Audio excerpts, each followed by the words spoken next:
How's it going, popheads? Thanks for joining me. Welcome back. To celebrate summer this year, I've decided to cover a different project every week. In this case, today's album comes from Calvin Harris, and this is his fifth album, Funk Wave Bounces Volume 1. This will be the first of many summer specials. Hope you like these. And this is kind of a switch up for Calvin Harris. He's mainly known for his DJ work. He's a producer. He is a singer, but he mainly does collaborations with other artists.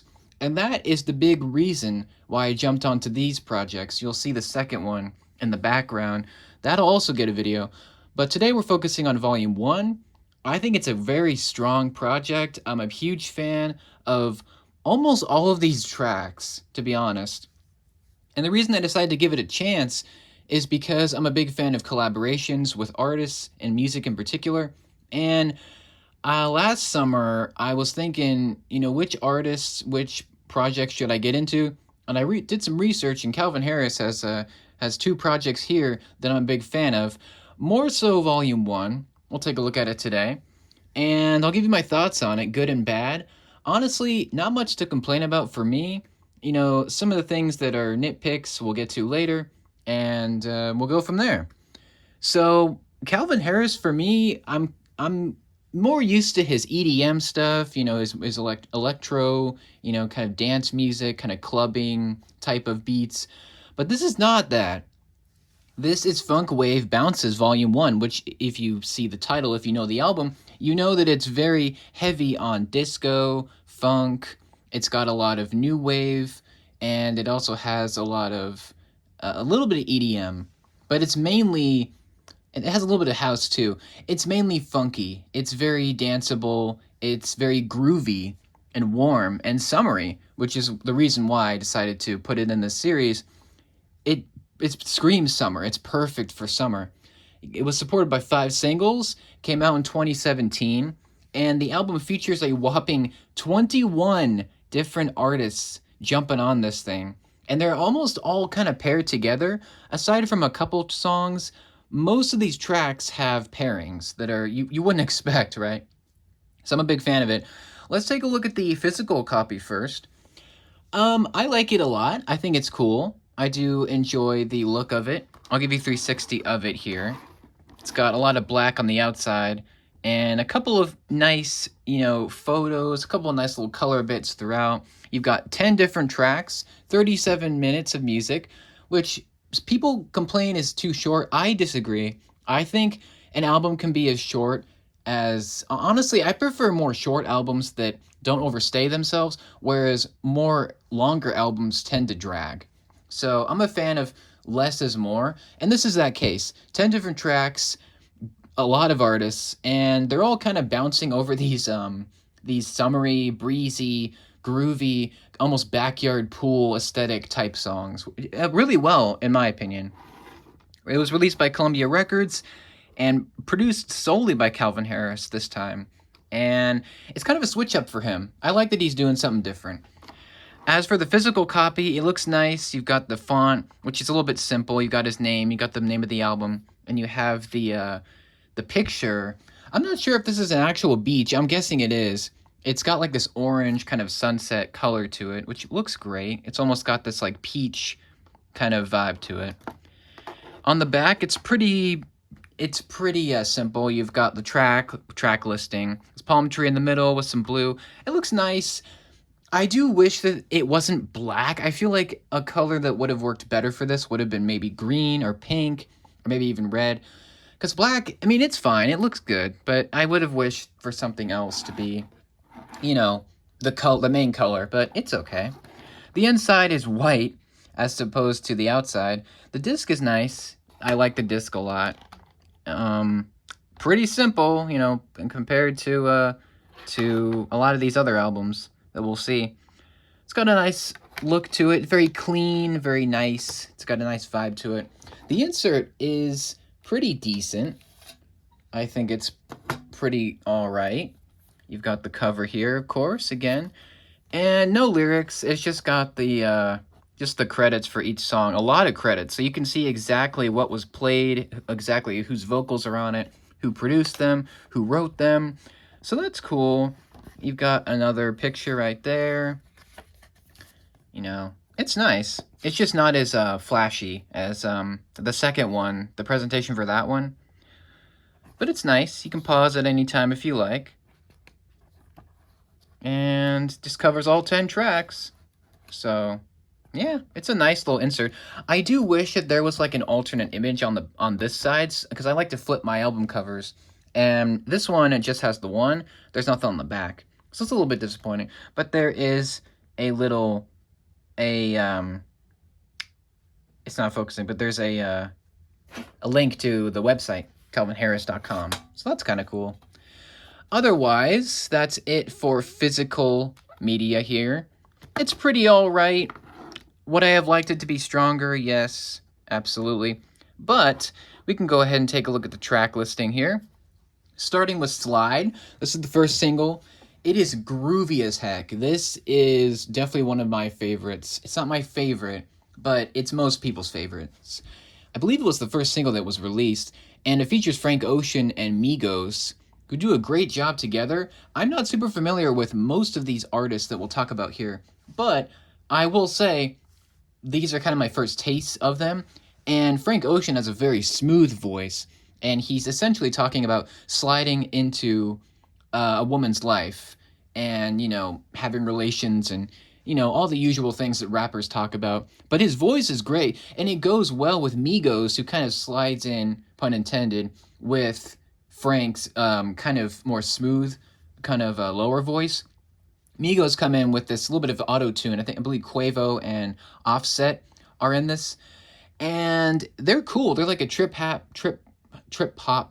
trio, and two of them are featured. They do great with this whole vibe. The instrumental is amazing. It starts out with like piano, and then it goes to, you know, bassy beats. It's great. Big fan of Slide. I think it runs nice. It has a great video. All these videos are great, by the way. And it kicks off the album really strongly. You'll see, unfortunately, I don't think this album hits the landing. It definitely does not. But Slide is great. It has an amazing instrumental. And it kicks off with a punch. The next one is Cash Out. Second track, I think is great. This one grew on me a little bit.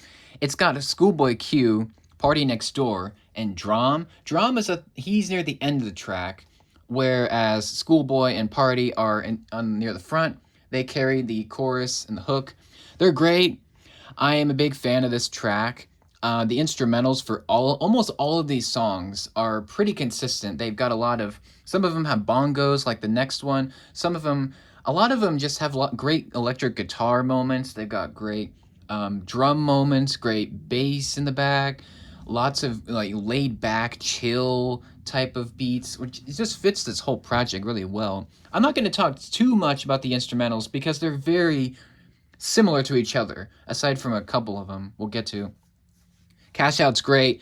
Essentially, they're talking about partying like it's 1980 and having Rolexes and going to parties and, you know, kind of the normal stuff that rappers sing about. Most of these tracks have the same kind of themes, like just kind of summer activities, which is great. And great song, definitely in my top 5 for this one. This one ain't Slide. I'm kind of having a little bit of an issue picking a top 5 because there's just so many that are stacked against each other. But Cash Out, it's great. My only problem with this track is I think Drum kind of slows it down a little bit. The beat kind of switches kind of at the halfway mark, and I think it doesn't have as much punch as the earlier two verses. So I think Drum, it does a great job. I just think he brings it down a little bit. I think the beat should have stayed the same. But yeah, Cash Out, great. It's a money anthem. It's great. Next up is Heatstroke. This is a big banger. Another single. It's got Young Thug, Pharrell Williams, and Ariana Grande. Ariana doesn't have a huge role in this song. She kind of just has a little bit of the, I believe it's the hook. And then Pharrell has the main chorus, and then Young Thug has a couple verses. Honestly, all three do a great job. This is not Pharrell's first time on the album. He'll come back later. But great song. Honestly, this is like my second favorite, I think. Yeah, my second favorite track. Big fan of Ariana. She doesn't get a lot to do here, but she sounds gorgeous as always, and she carries it well, and same with Pharrell. Honestly, I think Young Thug is the MVP of this whole track. He does a fantastic job with his verses, talking about, some sexual things and, lots of money and, just a lot of rapper stuff, getting girls. But it works. I like it. And Pharrell does a great job. He has a high falsetto in this one, which I think fits this one. But yeah, Young Thug did great. Ariana, small part, but she did great. And then Pharrell killed it. Like, all three killed it. They somehow work together really well. You wouldn't think they would, but they definitely do. And this is a highlight from the album for me. I wish I heard it earlier, to be honest with you. Next up is Rollin'. This one definitely slows things down. It slows it down a little bit. We've got Future and Khalid. Khalid carries this song. I believe he's got the chorus, and then Future's got the verses. Future does okay. I think he does a good job. Talks about a lot of typical rap subjects. But Khalid carries this song. He's essentially talking about he's rolling on the freeway, he's driving 85, and he's talking about a relationship, and he does a great job. I love his voice. I'm a big fan of Khalid's voice. I might check his work out in the future because he's got a powerful voice, very soulful, and it works for this song. I like the instrumental as well. My favorite part of it is actually the chanting in the background. I believe it's either Khalid. I think it's Khalid's chanting. Kind of put it and looped it in the back. You can kind of hear it. It's a good track. I like it. It's not my top 5, but it's very close. It's great. I'm a big fan of this one. Next up, Prayers Up. Great song. This one technically has 2 features. Really, it's just one. It's Travis Scott. It's really just his song, but A-Track produced it, so he has a couple of DJ scratches near the end, which I think makes it really unique. This one has a bit of a story. Travis is talking about his kind of rise to fame and his relationship with God, I believe, and it's actually really refreshing. It's really nice. It's got a nice beat to it, a very nice vibe. It's very chill, laid back, like most of these. So I'm not going to spend too much time on the beat, but the great job. I'm a big fan of it. I like the different drums that are used and some of the guitar work. And I think honestly, Prayers Up, the end of it is honestly the best part for me. I think it kind of highlights some of the production near the end of it. You get to hear some more of that before it fades out. So I'm a big fan of Prayers Up. I think it's great. And it leads into Holiday, number 6, with Snoop Dogg, John Legend, and Takeoff from the Migos. And this one's great. It's very chill. It's very laid back. It's very Snoop Dogg. I'm kind of new to him as an artist, but apparently this is like his bread and butter. This is like his famous style from California. This is like super laid back, super relaxing, very melodic, very warm. It's very groovy. And essentially, Snoop has a couple verses where he's talking about, making a woman feel great, having her relax on a holiday, and taking her out to eat and getting her nails done and stuff like that. It's really nice. I like his flow. He does a great job. And then John Legend takes us to the chorus where he talks about, holiday and spending every night with you, stuff like that. And Takeoff actually, surprisingly, has a great part in this. I think he has the 3rd verse. It's really great. Honestly, his flow is great too. Typical rap subjects, but that's fine. There's a lot of rappers on this album, which I think is fine. It's kind of fun. I like it. Kind of a nice change. And I think John Legend sounds amazing. He's got a nice soulful voice. I'm not a huge fan of him, but he does a great job. Snoop Dogg carries it really well. He's very relaxed, very calm. And Takeoff, he does a great job too. I think Takeoff actually might have the best parts of this song. I don't know. It's between him and Snoop, but great. You wouldn't think that these guys would work together, but they somehow mesh really well. Great. Another great track. Next up is Skirt on Me, which is probably the most overhated on this album. This is Nicki Minaj, just her. And what's interesting about it is she kind of sings in like auto-tune through most of the verses until the last leg where she does a rap flow, which is typical Nicki. I think the rap flow is the best part of the song, but the auto-tune isn't that bad. I know people say it's terrible. I think it's great. It fits the song, fits the vibe, fits the album, fits the aesthetic. It's a pretty fast beat. It works really well. I like it. It's still very funky, very danceable, very jammable. It's just a different sound from her. I think it's interesting because she's rapping with herself. She's got the hook where she's saying, I need you to skirt on me," and it honestly kind of works. I like it. Is it the best track on the album? No. Is it underrated? Yeah. I think it's really cool. I like it a lot. Is it a favorite of mine? Probably not. But it's grown on me a lot, honestly. I really like it just for the rap verse, and I think the auto-tuning isn't too bad. It's I think she still sings really well.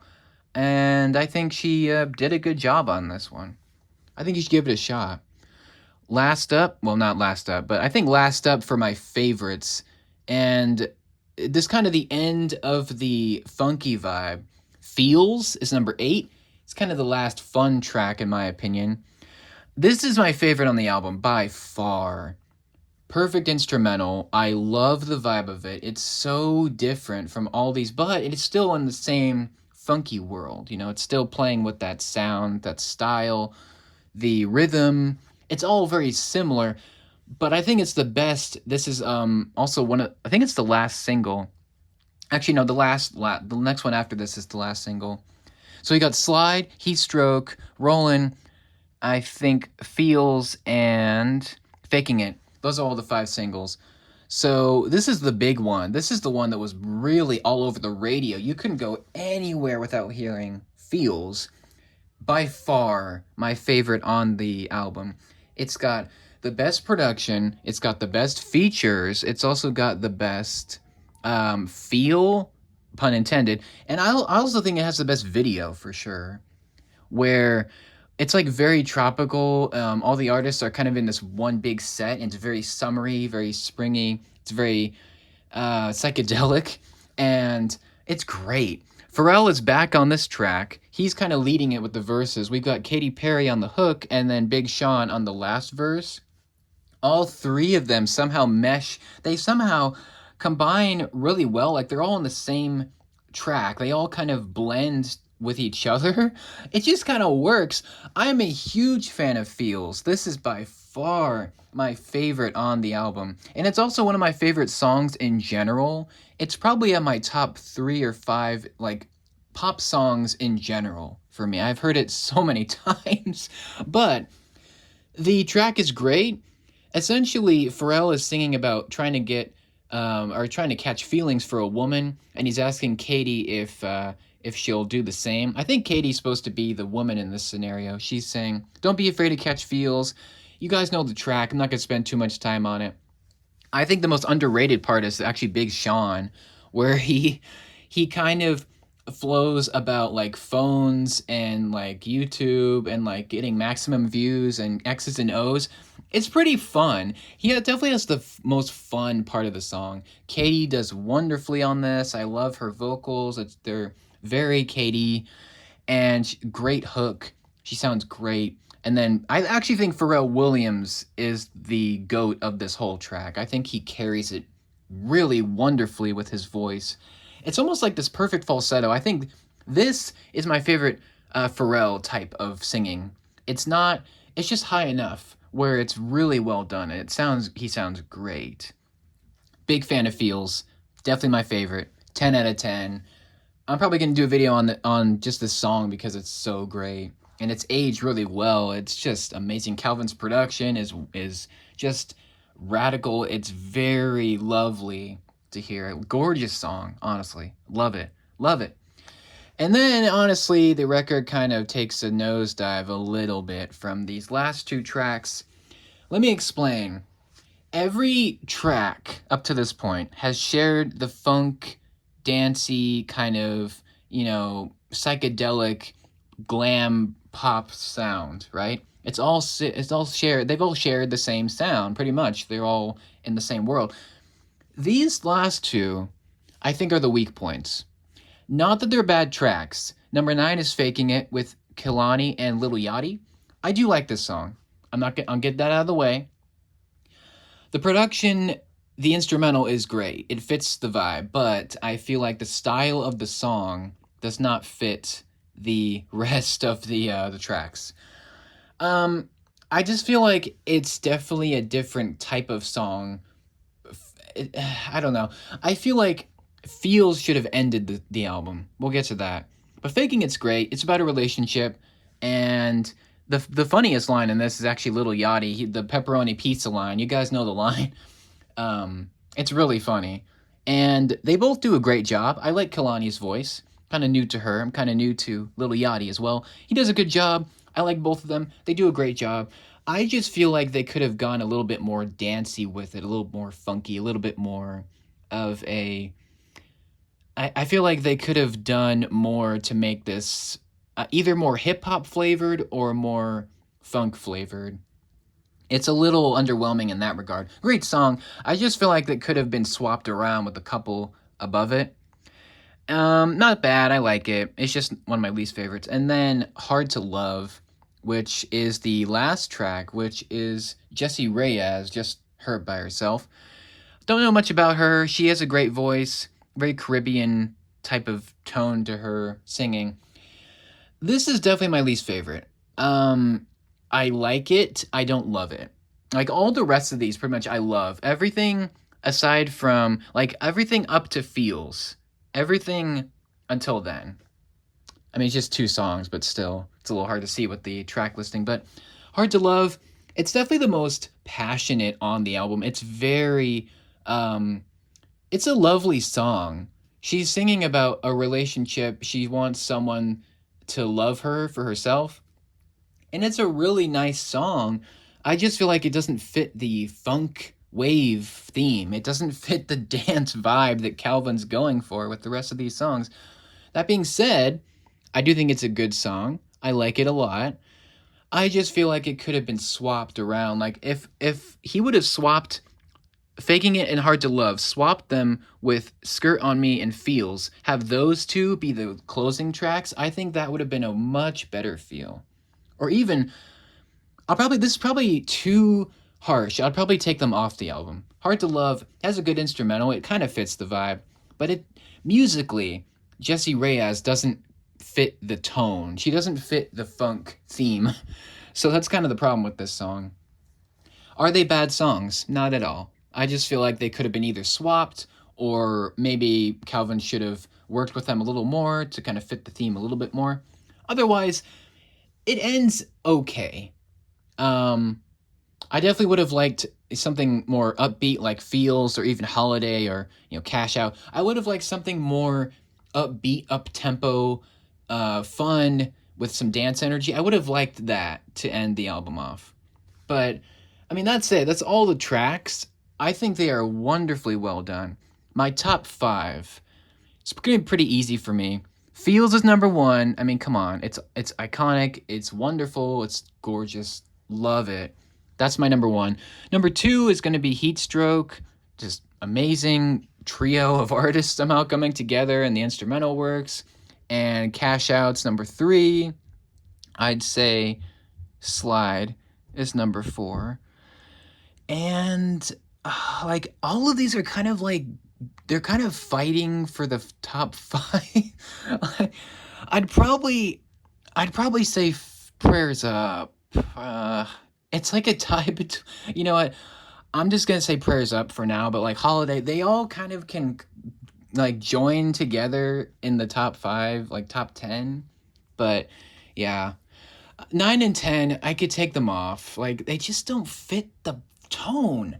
They don't fit the dancey, like the instrumentals work, but the singing styles of these artists don't quite fit the rest of the tracks. Whatever. I'm done rambling about the cons. That's like my only complaint. Yeah, top 5, Feels, Heat Stroke, Cash Out. You've got Roland. Oh, I'm sorry. Prayers Up. No, they're all, you know the top 5. Prayers Up's number 5, and then Slide's number 4. They're all kind of meshing together. But I think this is a great album. I'm not like huge into Calvin Harris. Like I wasn't before. I've heard a lot of his singles in the past, like Summer, Feel So Close. There's more that I can't think of. But this kind of made me stop and think, okay, this is interesting because it's not electronic. It has a tiny bit of it. There is a tiny bit of electronic throughout most of these, but it's mostly just dance, summery jams, which I like. I'm a big fan of, and I'm glad I gave it a shot. Um, I definitely will check out Harris's work in the future because he's got a really interesting discography. It looks like from the research I've done, but I think he did a great job with this project, and it's just a really well done like project. There's not a lot that I don't like. All the instrumentals just kind of share the same sound. They're kind of just in the same world, the same funk bubble, which I think works really well. And most of these artists you would think wouldn't sound good with this kind of production, like Katy Perry and like Ariana and like Pharrell works, like Snoop Dogg and stuff like that. Like these, you wouldn't think these artists would work, but they do. And it's kind of a risk for him, and I think paid off. I definitely think Volume 1 is better than 2. 2 is in the back. You'll see that in its own video. But Volume 1 is just so much better. I feel like just there's the artists mesh together better. There's better lyrics. There's better like beats, and it's more consistent. And it only has 2 weak tracks, whereas Volume 2 is kind of a mess. We'll get to that in its own video. It's still good. It's just not as good. But I mean, this is like the perfect summery project. I mean, come on, it's basically a summer, like it is summer. I mean, I'm glad I gave it a shot. I didn't hear it before. I didn't hear it when it came out. So no, I didn't hear it in 2017. It was apparently really big that year. There's a lot of big releases that year, but this was the one that people were really excited for, and it got great reviews. It still has some good reviews, and I think it's pretty underrated, like in terms of like just projects in general, and I think collaborations. Again, the big reason I jumped onto this is because of all the artists. There's just so many people on this. It might have the record for the most featured artists on any one project. It might. Might have to do. I might have to look into that because there's 21 different people, which is just insane. Like how did he get this many people on this? And it works for me. I like it a lot. In fact, I love this album. I just don't love the last 2, which makes me bring my score down just a little. But I'd say overall, Funk Wave Bounces Volume 1 gets a 9 out of 10. The only reason why it's that is because of Hard to Love and Faking It. Good songs. I just think they don't fit the party summer aesthetic. They don't fit the tone of the rest. But I love it. I'm a huge fan of this thing. I'm going to continue to listen to it. I've already jammed out to it several times. I decided, why not start with this? Because it's a star-studded cast, it's got a great summery sound, and people seem to love it, and it leads great. It's just a great, like, album. What I like about it, too, is that it's not super long. You could get through this in half an hour, pretty much, about 38 minutes, and I think that's great. And I think you should check it out, honestly. If you're going between Volume 1 and 2, Volume 1, definitely. It's more consistent, it's top-notch. It's got a great vibe to it. It's got a great bounce. There's a lot of bouncy beats on this thing, too, which I like, too. So, huge fan of this album. I think it's wonderful. Give it a chance if you haven't heard it. You may be surprised. Not every song is an absolute smash winner, but 5 singles, great. Just, Harris did a great job. I can't commend the guy. He did a wonderful job. I'm glad he switched things up from his usual style, did something different, and I'm glad I was able to cover it today. But that's about it. Thank you for hanging. What do you think of Funk Wave Bounces Volume 1? Do you like it more than 2? Do you hate it? Do you think it's overrated? Do you think it's overhated? And what is your favorite track from this project? And what do you think of Calvin Harris's style? Do you think he works well with this sound, or do you think he should trash it? Let me know. Stay tuned for the next episode. Every review will drop every week, and we'll celebrate that. Thank you for watching. Let me know your thoughts on this project down below, good and bad. We can have a talk. Be on the lookout for 15 reviews. This is the first one. And thanks so much for listening. Thank you for your support. Stay tuned for more. Let's have a good summer. Have a great day, guys. Thanks again.